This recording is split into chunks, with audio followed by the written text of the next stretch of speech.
Bienvenidos a la clase complementaria de Ven Sígueme de Enlace de Fe.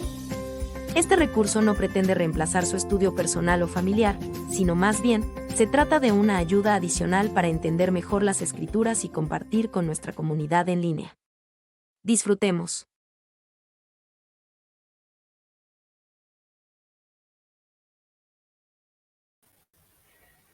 Queridos amigos de Enlace de Fe, nuevamente les saludo a la distancia y ya estamos en un nuevo libro, ¿verdad? Un libro de números, el cual también la iglesia seleccionó ciertas partes para poder estudiar.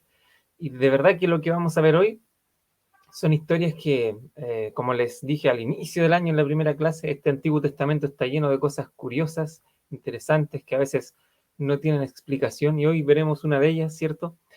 Y muchas más historias que nos van a dejar principios importantes para nuestra vida. Todavía estamos en el Israel errante por el desierto, dentro de este periodo de 40 años en que lo estaría, y vamos a aprender mucho hoy día. Agradezco como siempre que nos comenten sus lugares, sus ciudades, sus estacas, para poder después ver y eso es muy bonito ver desde dónde se conectan. He sabido que ya hay más de 30 países desde los cuales recurrentemente nos ven, así que es un espíritu de agradecimiento el que siento hoy día con todos. También les recuerdo que tenemos la aplicación vensígueme.com, clasevensígueme.com. La pueden también buscar como clase Vensígueme o simplemente Vensígueme en el Play Store de Google y descargar. Y también todos los viernes tenemos nuevamente y cada semana las trivias para seguir aprendiendo del Antiguo Testamento, que pueden usar en juegos también ustedes en sus hogares, en su noche de hogar, como ahora la hacemos la clase todos los lunes. Tal vez pueden también usar tanto esta clase como alguna trivia en sus noches de hogar cada lunes. Esta clase va a tratar de siempre durar máximo 30 minutos, ojalá más cerca a los 20, para que pueda ser parte de las noches de hogar de quienes quieran los mismos días lunes de en vivo o después de que queda grabada como siempre. Muy bien, hoy día entonces tenemos aquí el número 11. Desde ya les comento que en esta clase, en estos capítulos, particularmente números 11 y en adelante hasta el 14, como historia van a suceder muchas cosas. El punto central es que los israelitas todavía viajaban en el desierto. Moisés ya estaba cansado de tanta murmuración, ¿cierto? Es como que cada clase vemos una nueva forma de murmurar. Y al final él tenía dos grandes problemas que vamos a ver ahí. Un problema de carga, de mucho trabajo, ¿cierto? Y también un problema relativo directamente a la murmuración que va a tocar estudiar hoy.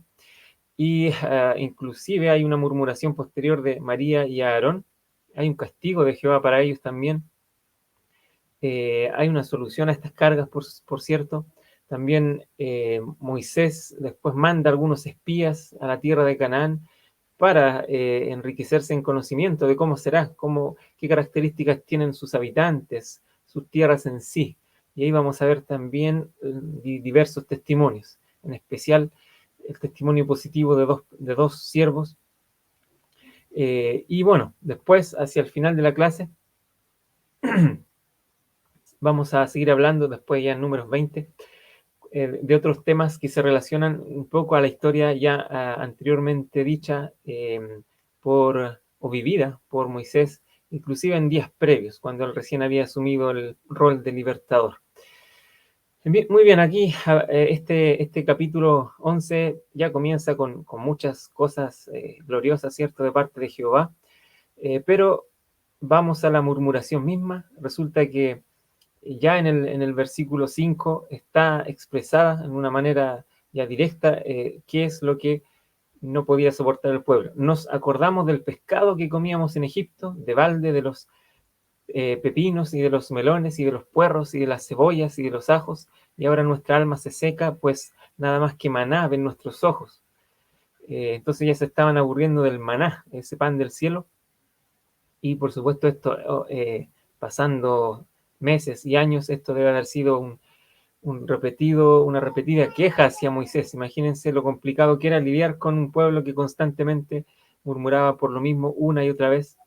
Lo que no digo es que sea, yo igual lo comprendo. Imagínense estar errantes por un desierto sin llegar a un lugar. la verdad es que ellos necesitaban aprender ciertas cosas, no de orientación y de dirección física y geográfica, más bien ellos tenían que aprender a ser agradecidos con Jehová. Y eso es algo que todavía no sucedía.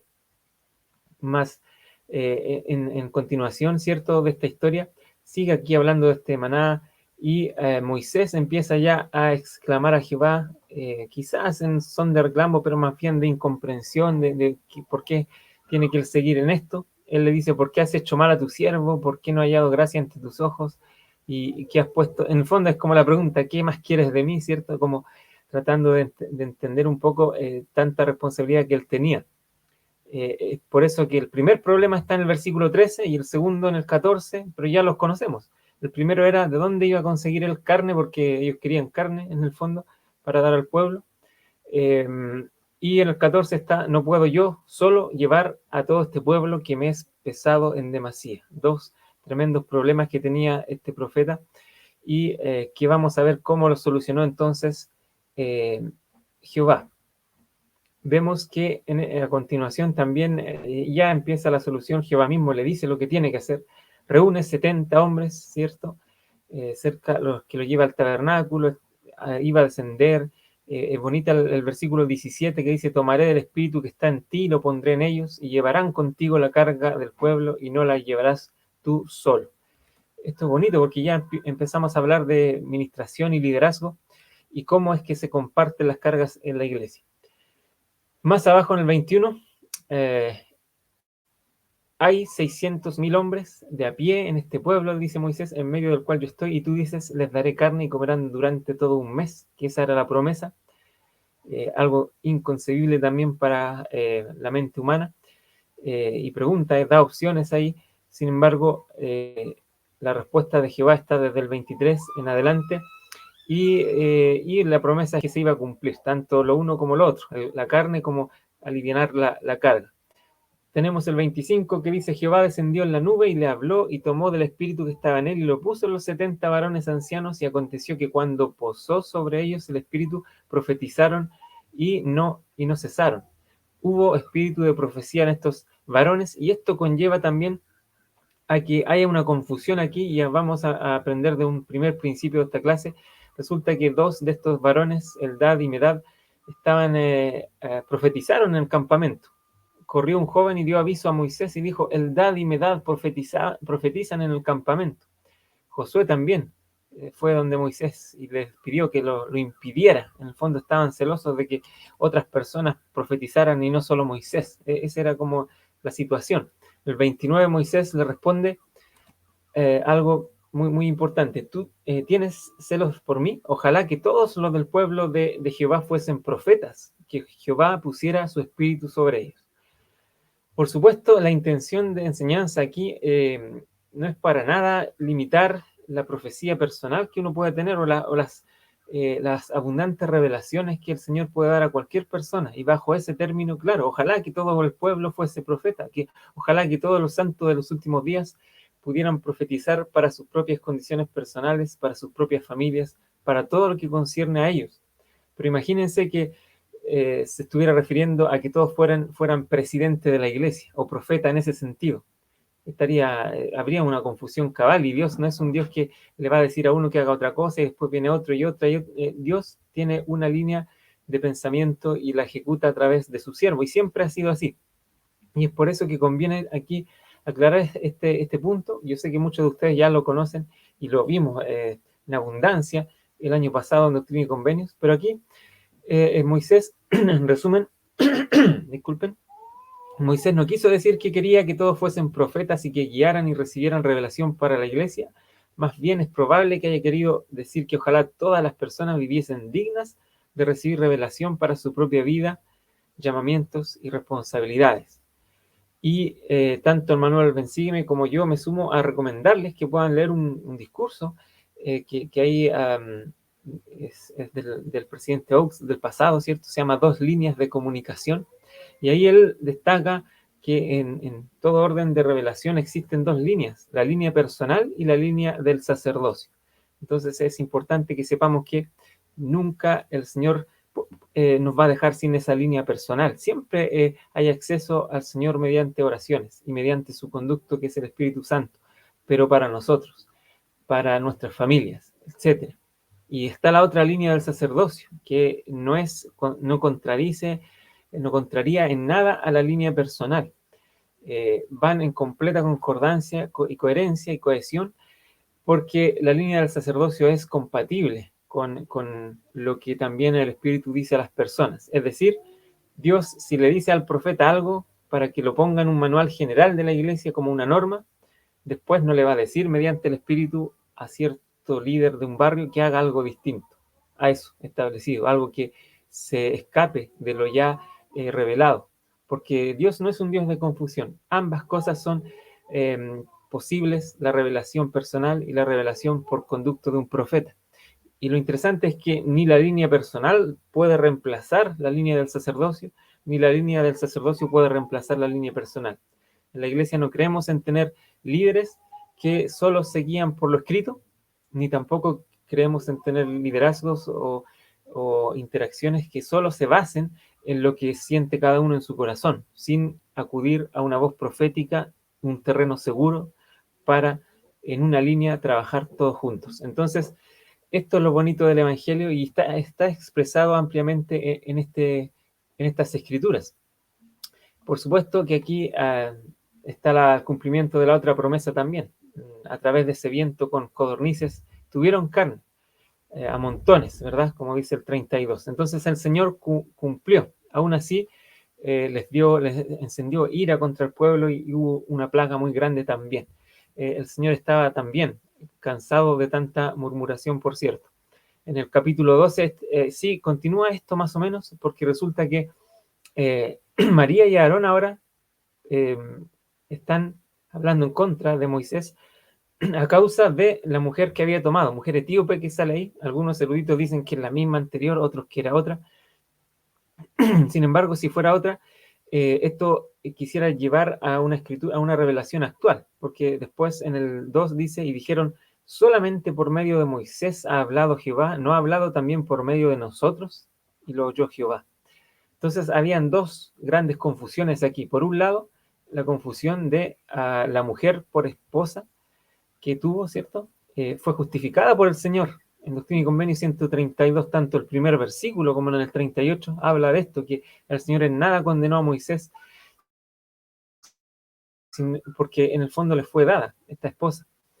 Y así que aprendemos aquí que no debemos nosotros criticar el liderazgo solo por los ojos y las percepciones naturales que nosotros tenemos, o las tradiciones o costumbres que nosotros entendemos correctas. Si hubiera algo que se haga, y no solo digo el liderazgo, sino cualquier persona, dentro o fuera de la iglesia. No estamos nosotros para criticar lo que es autorizado por Dios en ninguna esfera. Y por otro lado, la casa del Señor es una casa de orden, y el profeta José Smith enseñó que es contrario a la economía de Dios que un miembro de la iglesia o cualquier otro reciba instrucciones para los que posean una autoridad mayor que la de ellos. Podemos recibir revelación individual, como la recibe un padre o madre para su familia o para aquellos de quienes somos responsables como líderes o maestros, habiendo sido debidamente llamados y apartados. Si la persona empieza a criticar y abriga sentimientos negativos, el espíritu se alejará y regresará únicamente cuando esa persona se arrepienta. Por experiencia propia, sé que los medios de inspiración siempre siguen ese orden. Les aseguro que estarán a salvo si siguen a sus líderes, lo dijo el presidente Boyd K. Packer. Tenemos entonces, nuestra misión es simplemente apoyar y sostener y no agredir ni criticar. Y si hubiera algo, obviamente no hay que tampoco ser ciegos. Si hubiera algo malo y que ustedes ven en cualquier persona, líder o no, por supuesto que hay conductos también para eso comentarlo. O sea, es evidente que eso existe. Sin embargo, esas son las excepciones. No creemos que en cada caso va a ser así. Creemos, como dice el artículo de fe, en que el hombre es llamado por Dios. Y hay métodos, hay revelación, hay imposición de manos. Hay elección del Señor para estas cosas. Confiemos en ello entonces. Y por supuesto, este capítulo 12 sigue hablando de las características de Moisés, la gran mansedumbre, dice, más que todos los hombres que había sobre la tierra. Nos hace pensar un poco en el gran contraste que hay con lo que fue Moisés quizás en su juventud, ¿cierto? Más intempestivo, más de hacer cosas que podrían ser consideradas locura, ¿verdad? Pero ahora era el hombre más manso, inclusive en toda la tierra, como dice la Escritura. El versículo 6 y 7 y 8 dice, oíd ahora mis palabras, si hay profeta de Jehová entre vosotros, me apareceré a él en visión, esto lo dice Jehová, en sueños hablaré con él, no así con mi siervo Moisés, que es fiel en toda mi casa, cara a cara hablaré con él y claramente y no con enigmas, y verá la imagen de Jehová. Entonces vemos aquí que siempre va a haber una comunicación especial a su profeta. Pero eso no quiere decir que, como dice el término profeta en el versículo 6, todos nosotros podemos ser parte de profecías y revelaciones, visiones, sueños, dice ahí, porque existe la revelación personal. Y las apariciones del Salvador no están solo supeditadas, o no solo son para el siervo que ha puesto en el mundo. Han habido cantidad, infinidad de veces en que el Señor obra con muchos siervos, no solo con el profeta. Sin embargo, para liderazgo de su reino, sí, es el profeta con el cual él habla, con el cual él se dirige, con el cual él trabaja. Y no conmigo, no con ustedes, sino en este momento con el presidente Nelson. Entonces es importante mantener ese conocimiento porque nos va a ayudar. Y lo mismo en las esferas de responsabilidades. En sus barrios es con su obispo. Él es el hombre que recibe la revelación para lo que va a suceder en el barrio. Lo mismo en la estaca con el presidente de estaca, lo mismo en la obra misional con los líderes de la obra, de los líderes misionales, las presidencias de quórumes y todos los que están a cargo de esta obra. Entonces, al final siempre hay una mayordomía que se respeta. Este capítulo continúa ahí, por cierto, con diversas cosas, incluso se habla del castigo que había dicho, hay lepra ahí para María, Aarón ruega, Moisés clama, y al final Jehová simplemente dice que sea expulsada, y así fue, luego seguramente fue readmitida. Tenemos el capítulo 13, que ya habla de estos espías que adelantaba, y todos ellos dan un informe. Aquí dice el resumen falso, y quizás sea falso posiblemente porque ahí está escrito inspiradamente en un resumen, pero la impresión que da es que además de falso fue como producto del temor, no sé la verdad, pero muchos de ellos se fijaron en las cosas malas más que en el vaso medio lleno, que uno dice en lo positivo. Les faltó eso, eran muy pesimistas. Por ejemplo, aquí habla, muchos, aquí dice, ellos subieron y reconocieron la tierra, subieron por el sur, etcétera, y dice, llegaron al Escol, etcétera, y ahora veamos cómo la describen. Entonces trajeron incluso, sacaron fruto, y aquí empiezan a contar en el 27, nosotros llegamos a la tierra a la cual nos enviaste, que ciertamente fluye leche y miel, y este es el fruto de ella, pero el pueblo que habita aquella tierra es fuerte, y las ciudades muy grandes y fortificadas, y también vimos allí a los hijos de Anac, Amalek, que habita al sur, el Eteo, el Jebuseo, el Amorreo, habita en el monte, el Cananeo habita junto al mar. Entonces Caleb hizo callar al pueblo, este era un hombre santo, y él pide que suban enseguida y que posean la tierra, ¿verdad? Porque podían apoderarse de ella, pero por el desánimo de los demás, el pueblo creyó más en el desánimo, en las cosas dificultosas, en quizás los grandes gigantes que dice el versículo 33 que allí había.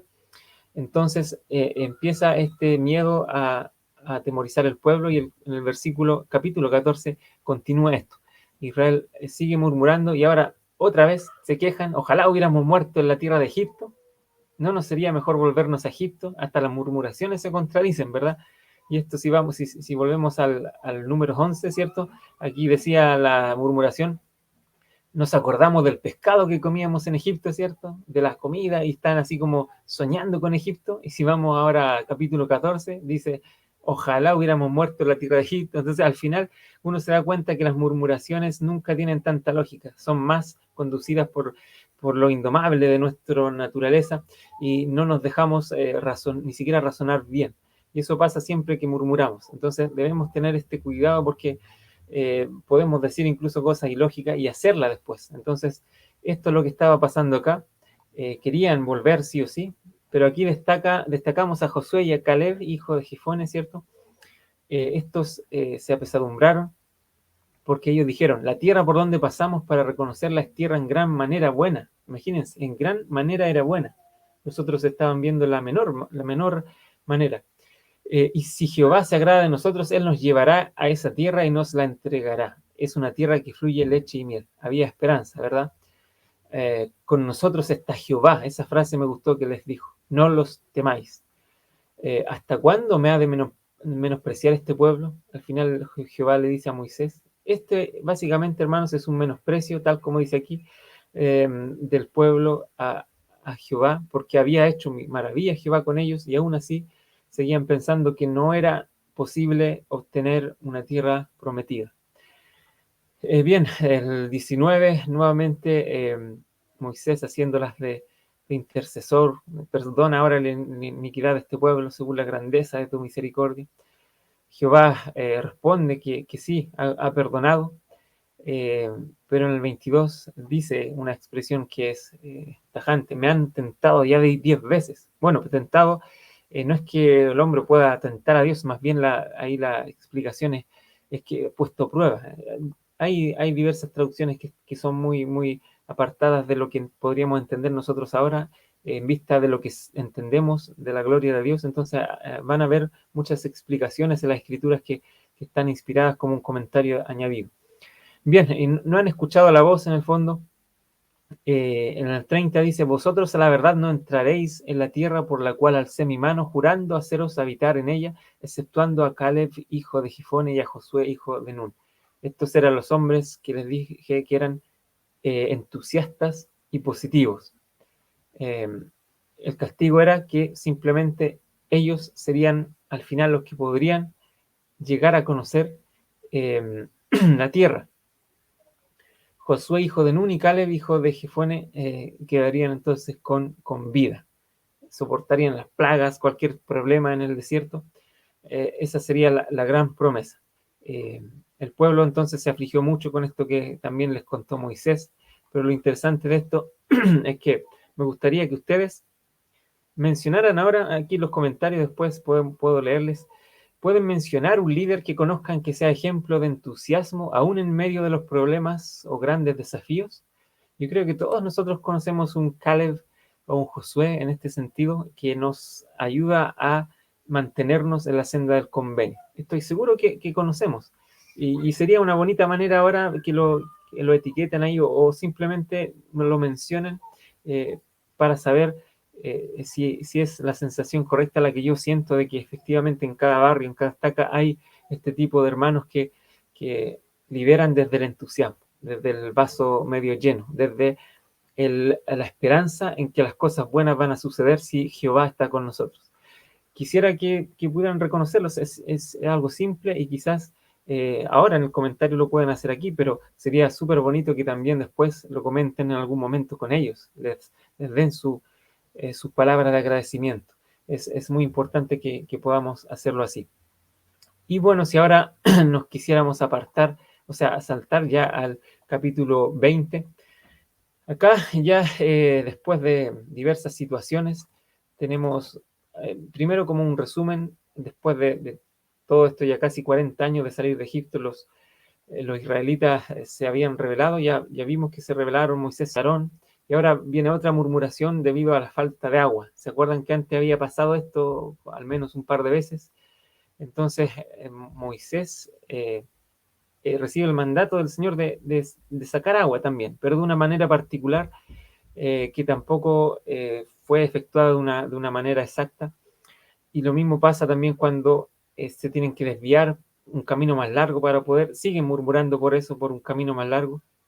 Y a causa de estas cosas es que Jehová les va a enviar lo que se llamó las serpientes venenosas, ¿verdad? Después viene un símbolo, y después viene, a pesar de todo el éxito que ha tenido el pueblo de Israel, aún así hay un rey, ¿cierto? El rey de Moab, Balac, que le tenía miedo a los israelitas porque eran tantos y podían destruir su nación, que empieza a pedir a un hombre que en algunas partes definido como profeta, en otras como adivino, pero sí tenía una gran creencia y don de Jehová. Entonces estaba habilitado para este tipo de dones y para, digamos, bendecir o maldecir, dice. Era conocido por eso. Las cosas que él decía así sucedían. Entonces este Balac confía en este hombre para que maldijera a Israel, y aquí empieza otra otra gran enseñanza con la cual finalizaremos. Pero si nos centramos en el capítulo 20 aquí, María muere, dice, Moisés golpea una roca, y aquí vamos a ver por qué estuvo mal eso. Aquí en el versículo 3 nuevamente está esta murmuración del pueblo contra Moisés. Ojalá hubiéramos muerto cuando aparecieron nuestros hermanos delante de Jehová, etcétera. Siguen ahí. Y ahora saltémonos a los problemas. Aquí en el 5 se menciona el problema del agua. Siguen en contra de Moisés y Aarón por ello. Entonces Jehová habla a Moisés diciendo, toma la vara y reúne a la congregación, tú y tu hermano Aarón, y hablad a la peña, a la vista de ellos, y ésta dará su agua, y sacarás para ellos agua de la peña, y darás de beber a la congregación y a sus bestias. Esa fue la instrucción. ¿Y cómo fue lo que hizo Moisés entonces? ¿Haría lo mismo de la instrucción? Veamos. En primer lugar dice, Moisés y Aarón reunieron a la congregación delante de la peña, y él les dijo, oíd ahora, rebeldes, ¿os hemos de sacar agua de esta peña? Entonces alzó Moisés su mano y golpeó la peña con su vara 2 veces, y brotó mucha agua, y bebieron la congregación y sus bestias. Y es por eso que la escritura en el 12 es tajante, dice Jehová a ellos, por cuanto no creísteis en mí para santificarme. Primero hago el paréntesis de santificarme. Ningún hombre puede santificar a Dios, entonces hay un error de traducción, que lo correcto es reconocer o proclamar santidad.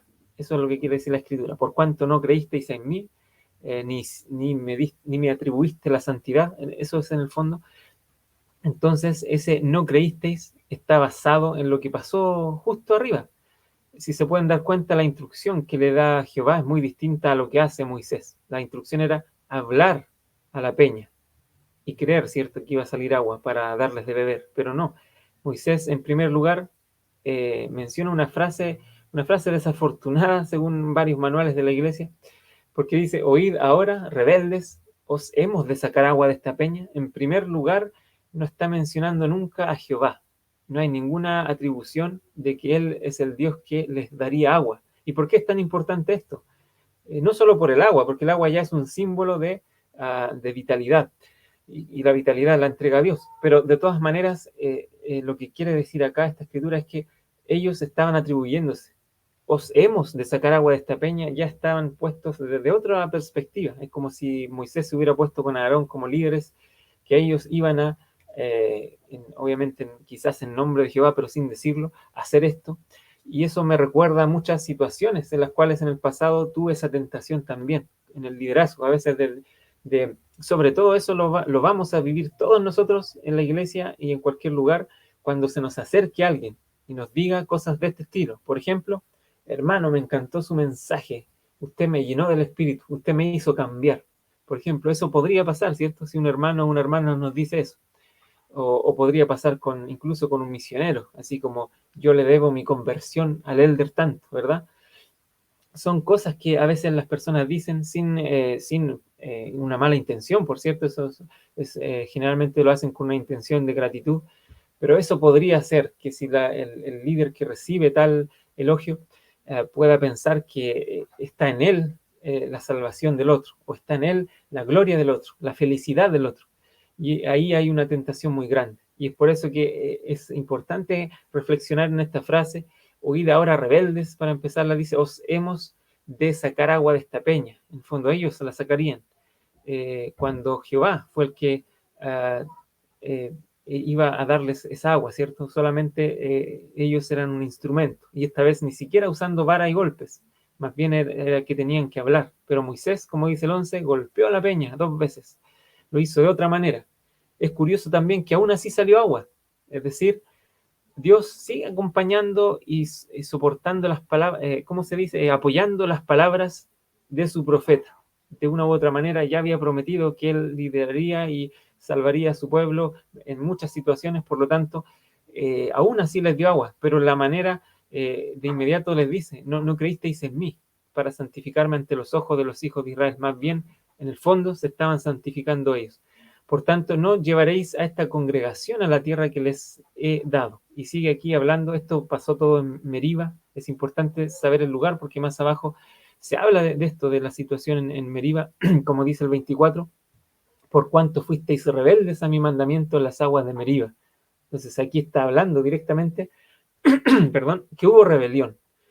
Y aquí justo está hablando en el contexto en que Aarón iba a ser reunido con su pueblo, iba a morir. Si ustedes se dan cuenta, en número 20 aparece como que Jehová básicamente sabe que Aarón iba a subir al monte e iba a morir ahí, por lo tanto tenía que pasarle a Eleazar las vestiduras, los vestidos, como dice el 26. Lo que en esa época se conocía como un cambio de mando, que a veces tradicionalmente uno lo conoce con una banda presidencial. De hecho, esas costumbres surgen todas del pasado, de pueblos como este, en los cuales la autoridad se traspasaba. Por supuesto que debe haber habido una ordenanza también acompañada, pero en este caso se hizo con una vestidura para representar que Eleazar, su hijo, iba a ser el siguiente sumo sacerdote. Por lo tanto, aquí pasa esto en este números 20. Singulares también que en el 14, cuando Moisés va a hablar con el rey de Edom para que lo deje pasar, le dice, así dice Israel tu hermano. ¿Se acuerdan de Edom? Edom, que era también Esaú, hermano de Israel. Entonces está haciendo una alusión al pasado. Era un pueblo hermano y seguramente este pueblo sabía que era hermano el pueblo de Israel con el pueblo de Edom. Pero aún así esto no llegó a buen término. Entonces el pueblo de Israel, al tener que caminar mucho más, seguían murmurando, ¿cierto? Porque no pudieron pasar por ese lugar, incluso ofreciendo pagar el precio, como dice el 19. Aún así, cada uno se fue por su lado, ¿verdad? Entonces, vamos a ir al 21, y aquí ya el 21 dice que los hijos de Israel destruyen a los cananeos, que luchan contra ellos. Entonces, esto es lo que causa después el miedo en el nuevo rey. Pero primero, el ánimo del pueblo se abatió, ¿cierto?, por este cambio de camino. Nuevamente comienza la murmuración. Jehová envía a las serpientes, ¿cierto? Pero también le pide a Moisés que haga una serpiente ardiente y que la ponga en un asta para que todo el que la mirare viviera. Entonces así fue hecho. Todos sabemos lo que sucede con esto de las serpientes, que el libro de Mormón lo explica muy bien en al menos 3 escrituras, en las cuales habla de que las personas fueron incrédulas o simplemente no miraron por ser un medio tan fácil, lo subestimaron. Y al final muchas veces hacemos eso nosotros, subestimamos un poco los medios que el Señor pone para salvación, que a veces suelen ser muy sencillos. Sin embargo, se menciona también un libro de las batallas de Jehová, otro indicio de que hay escrituras que no tenemos, pero que existieron. Y por supuesto, sigue hablando acá de algunas especies de analogías también del profeta. Y si nos vamos al capítulo 22, acá Balac ya empieza, como les dije, a contactar a Balaam, sigue contactándolo, ¿cierto? Acá, ven pues ahora te ruego, maldíceme a este pueblo, yo sé que al que tú bendigas quedará bendito y al que tú maldigas quedará maldito.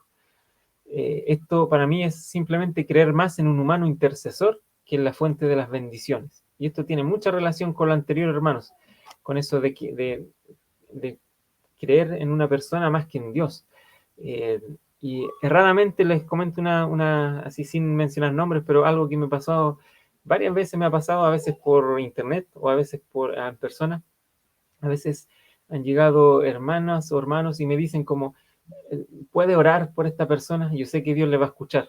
Y yo, claro, le digo, sí, por supuesto, pero lo más importante para ayudar a esta persona que usted tanto ama es que usted ore por ella, porque el Señor va a hacer un milagro en usted primero al aumentar su fe, y por supuesto la bendición va a llegar porque esto es el contexto de su vida. Y no existe un mejor intercesor en este sentido, en el sentido de orar por otro, que la persona más cercana, la persona más conocida, aun cuando esté afligida. Entonces, aún así, podemos orar todos por todos, ¿cierto? Pero si yo tengo un problema con mi hija, por ejemplo, el Señor, por supuesto, se va a alegrar mucho si yo oro con mucho amor por ella. Yo, porque soy su padre, por ejemplo, por decir algo. Más que yo le pida a tal hermano que ore por mi hija, por así decirlo. No hay nada malo en pedir oraciones, pero lo que estoy diciendo es que no confiemos más en que como que hay un hombre que vemos un poco más digno o empezamos a tergiversar las cosas y pensamos que solo Dios va a escuchar a tal persona. No es así. Dios nos escucha a todos, solo tenemos que confiar y desarrollar la fe. Entonces, más abajo dice que volvió Balac a enviar más príncipes, otros más honorables aún, para que lo convencieran, que venga, que maldiga a Israel. Balac se levantó por la mañana, ensilló su asna, y aquí hay un evento curioso. El asna habló, ¿cierto? Porque muchas veces se puso el ángel de Jehová, el asna lo reconocía, pero no Balaam. ¿Por qué? ¿Por qué no? Lo más probable es que Balaam venía absorto en una intención errónea. Vamos a ver que Balaam tenía un gran testimonio en Jehová y él dijo repetidas veces que solo haría lo que Jehová le dijera que hiciera. Y ahí está muy bien Balaam, ¿cierto? Resulta que Jehová abrió los ojos de Balaam y vio al ángel de Jehová que estaba en el camino con su espada desnuda en su mano, y Balaam hizo reverencia. Esto después de que el asna hubiera hablado, ¿cierto? Como dice el 28, algo sorprendente. Jehová abrió la boca del asna, al asna, la cual dijo a Balaam: ¿qué te he hecho que me has golpeado estas 3 veces? Es una historia para leer y considerar. Para Dios todo es posible. Y por supuesto, al final, si nos vamos acá al capítulo 23, tenemos que el 8, nuevamente Balaam da a entender que comprende a Dios. Dice: ¿por qué he de maldecir yo al que Dios no maldijo? Aún con toda la insistencia de Balac, que nuevamente insiste, dice: ¿qué me has hecho? Te he traído para que maldigas a mis enemigos y aquí los has colmado de bendiciones. ¿Por qué? Porque Balaam está haciendo solo lo que Jehová le iba a decir que hiciera. Y en el fondo dice grandes bendiciones, incluyendo que ibas a nacer el gran rey de Israel a través de Israel, precisamente, el gran Dios que descendería. Entonces, más abajo dice el 25, entonces Balac dijo a Balaam: ya que no lo maldices, tampoco lo bendigas. O sea, ahora se iba a conformar. Ya bueno, no quisiste mi dinero, mis posesiones, lo que yo te doy para maldecir al pueblo. Bueno, si no aceptas esto, por lo menos, ten piedad, ¿cierto? Y no bendigas a Israel. Pero Balaam respondió y dijo a Balac: no te he dicho que todo lo que Jehová me diga, eso tengo que hacer. Y maravillosa la actitud, ¿verdad? Y en el capítulo 24 continúa así. Aquí sigue Balaam hablando y bendiciendo, etc. Y en el 10, entonces se encendió la ira de Balac contra Balaam, y batiendo las palmas de las manos le dijo: para maldecir a mis enemigos te he llamado, y aquí los has resueltamente bendecidos ya 3 veces. Entonces no le gustó para nada eso. Pero al final Balaam se fue, y también Balac, cada uno por su camino. ¿Qué aprendemos de esto, hermanos? En primer lugar, después a futuro se habla de lo que se menciona, el pecado de Balaam. En Números 31, 16 dice: he aquí ellas fueron la causa de que los hijos de Israel, por consejo de Balaam, fuesen infieles a Jehová en el asunto de Peor, que era la tierra donde estaban pidiendo Balac, ¿cierto?, estas cosas, por lo que hubo mortandad en la congregación de Jehová. Entonces, acá está hablando de un suceso lamentable.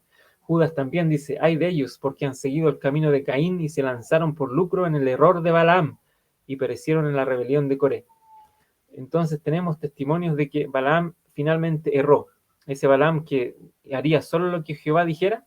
¿Por qué erró? Porque en el siguiente capítulo, en el versículo 1, dice: acampaba Israel en Sidim y el pueblo empezó a fornicar con las hijas de Moab. Lo que sucedió históricamente hablando, y se pueden ver en los próximos capítulos, no todos van a ser vistos en las clases de Bensígueme, por cierto, pero ustedes los pueden estudiar. Balaam, al ver que tenía que hacer lo que Jehová decía hacer, que era bendecir a Israel y no maldecirlo, aún así él tenía amor por las riquezas, es lo más notorio. ¿Por qué? Porque después, aún así, hace que Israel se vaya por mal camino. Vio la dificultad que era para Israel el guardar la ley de castidad, y se fue por eso. En el fondo, Balaam se le atribuye el hecho de que haya propiciado las conexiones entre Israel y el pueblo de